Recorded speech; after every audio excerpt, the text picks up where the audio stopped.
Joining us now on the Deseret First Credit Union hotline, a man who is in the BYU Sports Nation Hall of Fame, Mark Durrant. I didn't know that. That's cool. I just decided that right now. Okay. Mark, welcome back to the show.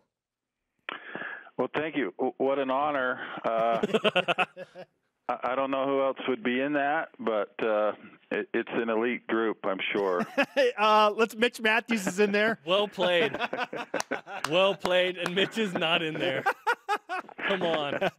Mark, 8-2 start for BYU basketball, 5 straight wins. At no point last year did they win 5 in a row. How have your expectations for this team changed after an 8-2 start? Well, I don't think too dramatically, but I have some questions that I didn't have before, and I have some confidence in some things I didn't think I would have. So I thought they'd be good. I didn't think the schedule was overwhelming, so I thought they had a chance to put together a nice little run. But even with that said, I mean, they've had some tough things. They've had to go on the road. They have to go back east twice, and they've had to go on the road against in-state opponents, and so those are tough games. And so I'm a little bit concerned with things like shooting. It's been up and down. I'm pleased with the defense in general, but it's been a little bit inconsistent. So, guys like Elijah have really impressed me, and Jashir has been fantastic, and the addition of McKay Cannon has been a nice surprise. And I knew Yoli would be good. I'm pleased with how he's playing, and I was concerned about TJ, but he seems to be coming out of it a little bit. So, I mean, there's a lot of things go into being 8-2 and all that kind of stuff. But overall, I think there's a lot to be optimistic about this team, and I think the record reflects that they're a pretty good team. BYU's 8-2, as you mentioned, 6-point win over Weber State. A little underhanded Weber State team, but that was a tough game and a fun game. Back and forth, no team had a double-digit lead in that one. What was the most impressive thing you saw from that game? I think the most impressive thing I saw was the Jazz Arena. That's pretty cool. The seats, and I don't know if you know this, but there's these little portals kind of mid close to the floor that weren't there before, and I got to go back in one of those, and it's this amazing suite. I mean, it's like the celestial kingdom of suites. It's so incredible back there. And I didn't even know that they were there. And some people are living the life of Riley down in those things during the games. But I know that's not your question, but it was a pretty cool arena. But I say that because I wasn't really impressed with a lot of things in the game. I thought it was one of BYU's worst games in my view. It was exciting. And Weber State has got a great coach and Coach Ray, and they want to beat BYU. They haven't done it, and they want to get BYU. And plus the emotions of losing your best players and other guys. This is their chance, so they play harder. And I think BYU kind of took off guard by that a little bit. But notwithstanding, it was one of BYU's best shooting nights, which saved them because they didn't do a lot of other things very well, in my opinion, but they got it done. And that's another sign of a good team, guys, is maybe you don't play well or do certain things right, but you've got a winning mentality, and you find a way. Whatever it takes, you find a way and do the things you have to do to get a win, and they got the win. And so that's a good thing, but it left me with some concerns going into Saturday that whether or not BYU can get that win against Utah if they play that type of basketball. I don't think they will, but they certainly have played in other games the right way, in my view, and been able to get them a Utah victory. But all that does is make me nervous and anxious, and I'm wondering what's going to happen Saturday. Former BYU basketball star and current BYU basketball radio analyst Mark Durrant with us on BYU Sports Nation.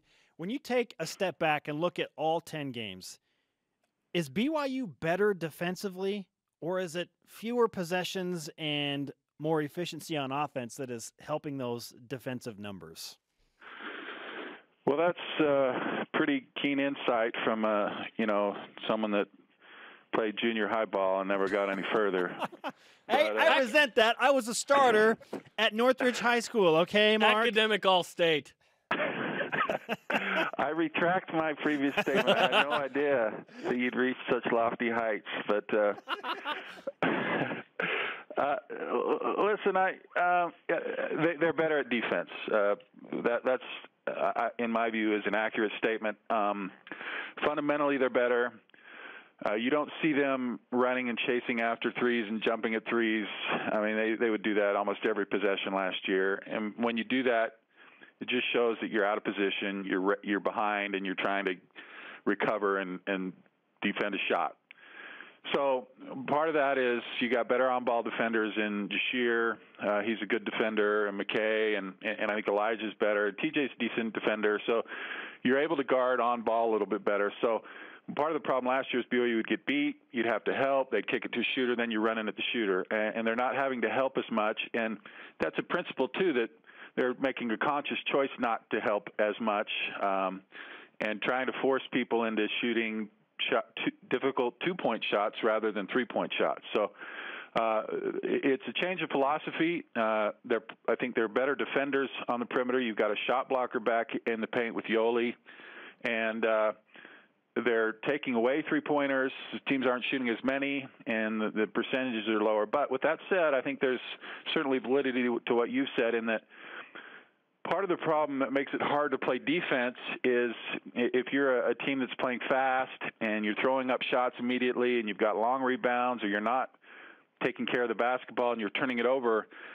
it's hard to play defense when you do that because the other team's coming back the other way and you're scrambling to get set. But if you're running a half-court set, you're valuing the ball, you get a shot, the other team gets a rebound, but you're back, you can set up your defense. I got this. Everybody's got their guy.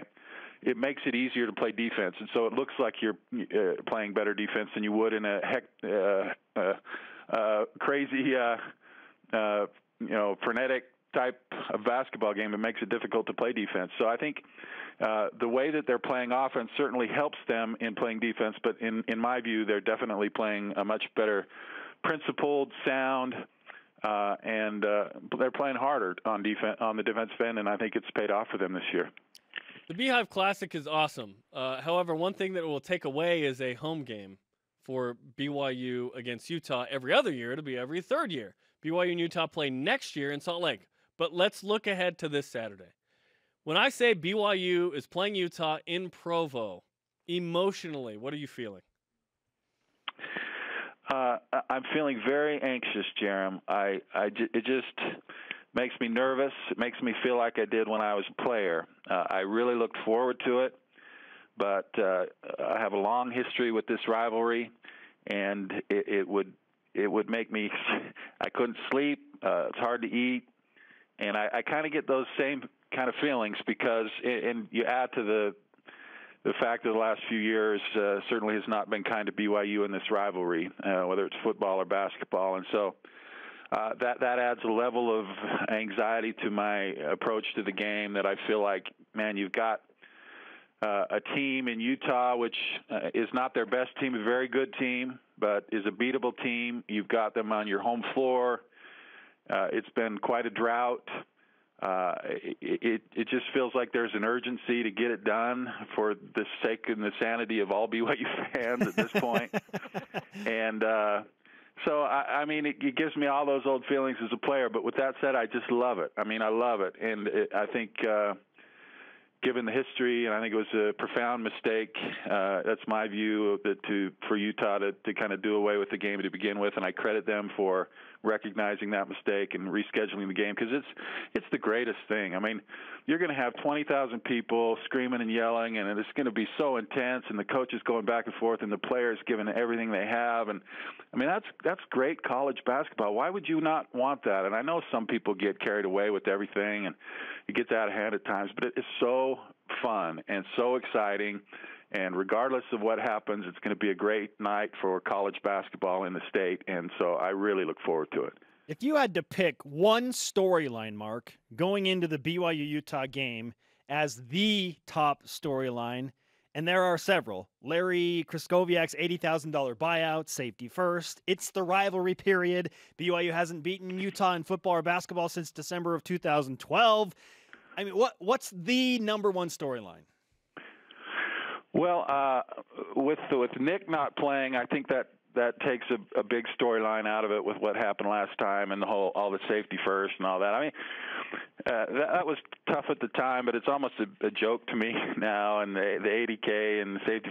I mean, it's just funny as part of the rivalry. I don't really put a lot of stock into that at this point. But what I do put stock into is the fact that I think you mentioned that BYU hasn't beaten Utah in football or basketball since when 2012. It's been 5 years. Yeah, I mean, as a BYU fan and someone that grew up in Utah and Salt Lake City and took a lot of persecution for my love of the Cougars over the years, that's intolerable for me, and I desperately need a respite from that type of domination on the Utes' part. So that's the big storyline for me is can BYU finally find a way to get to win over Utah, and I fear if they don't get it here, I don't know when they get it. I mean, football's that's certainly a question mark going forward, and when you have a home court advantage in basketball and you have a pretty good team, you ought to get it done. So if it doesn't happen now, I don't know when. So I don't want to let myself contemplate that scenario too much. But I'm hoping BYU can break the dry spell, and it's not like Pharaoh in Egypt where it's 7 years. It's just the 5. BYU's lost 3 in a row to Utah.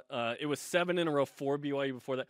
If BYU beats Utah in basketball, we'll just hear about the football streak anyway. So just win Saturday and then move on. But looking at BYU's resume, I'm not of the opinion that this is maybe an NCAA tournament year for BYU. I think they're building towards next year. They're establishing schemes. They're getting this personnel. They return almost everybody in theory, right? No seniors. Does BYU need to beat Utah to sniff the NCAA tournament, to be bubblicious? Yeah, I think so. Obviously, a lot can happen in conference, and if they played well against St. Mary's and Gonzaga, that might change things, and didn't have any slip-ups in conference. They would certainly make a good claim there. But if you're just talking about resume and preseason, yeah, I mean, this is one of the best games BYU is going to play. They've already lost to Alabama, which would have been a good opportunity, but yeah, I mean, you've got to build your resume. You've got to be on the map with the committee, and they've got to think, well, this is an NCAA team, and give reasons to not put you on. And at this point, they're looking for reasons to put you on, and one reason would be to beat Utah, and that's a game you should win. If you're an NCAA tournament team, you got a team at home like Utah, you should beat them. And if you don't, maybe you don't belong there. But you know, I'm willing at this point. This is how crazy a fan I am. I know you guys have had discussions about this before, but if you just beat Utah, everything else gravy. NCAA tournament, whatever. I don't even care. Beat Utah, and then whatever else happens, I'm okay with. But at this point, I need a victory over the Utes. I'm a crazy BYU fan. I get it, but that's where I'm at. Hey, from one academic All-State guy to another, Mark. It's been great to have you. It's nice to be able to talk about these things with someone so knowledgeable. It's refreshing. Mark, you're a class act, man. We appreciate the time. Always a pleasure, guys. Have a good one. Mark Durrant on the Deseret First Credit Union Hotline. Deseret First, your values, your timeline, your financial future.